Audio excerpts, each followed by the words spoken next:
അത് കണ്ട് അനുഭവിക്കേണ്ട ഒരു എക്സ്പീരിയൻസ് ആണ് ബ്രോ. എനിക്കൊന്ന് ഈ സംവിധായകൻ്റെ ഫസ്റ്റ് ഫിലിമാണെന്ന് തോന്നുന്നു. അങ്ങനെ നോക്കുമ്പം കുഴപ്പമില്ല. എല്ലാവരും അടിപൊളിയായിട്ട് അഭിനയിച്ചിട്ടുണ്ട്. നായകനായാലും ശരി വില്ലനായാലും ശരി എല്ലാവരും നല്ല അടിപൊളിയായിട്ട് അഭിനയിച്ചിട്ടുണ്ട്. മോശമാണ്. വലിയ മറ്റേ വില്ലൻ്റെ പെർഫോമൻസ് കുറച്ചെങ്കിലും കൊള്ളായിരുന്നെങ്കിലും ബാക്കി പുള്ളിയൊക്കെ വലിയ ബാഡായിട്ട് തോന്നി. മെസ്സേജ് എന്ന് പറഞ്ഞാൽ കണ്ടിരിക്കാൻ നല്ല ചിത്രമാണ്.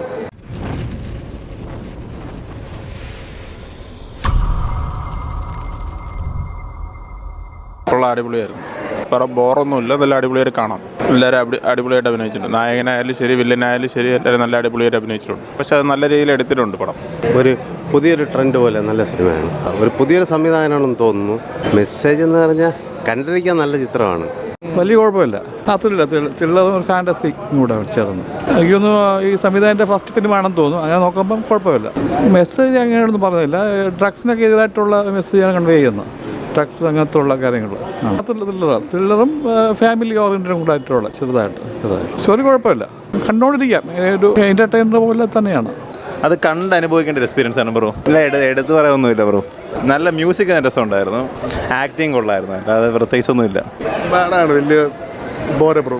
പടം മോശമാണ്. വലിയ മറ്റേ വില്ലൻ്റെ പെർഫോമൻസ് കുറച്ചെങ്കിലും കൊള്ളായിരുന്നെങ്കിലും ബാക്കി പുള്ളിയൊക്കെ വലിയ ബാഡായിട്ട് തോന്നി.